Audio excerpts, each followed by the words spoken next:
Assalamualaikum warahmatullahi wabarakatuh. Patempangkeun nami abdi Muhammad Safar Zaka di kelas 12 IPA 2. Di dieu abdi hayang ngajelaskeun karya abdi kaligrafi aksara Sunda.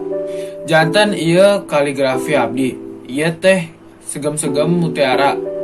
Tata-tata titi duduga prayoga. Hartina nyaeta menjaga etika sarta tata krama.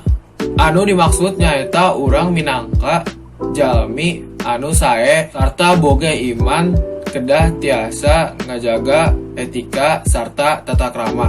Sumawonten kakak anu lengkuh sepuh.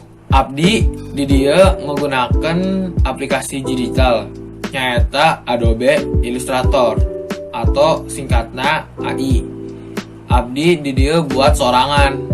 Tah kaligrafi di dieu abdi menggunakan model kufi, biasanya digunakan nalika Arab anu biasana aya di dinding masjid atau minangka cover majalah.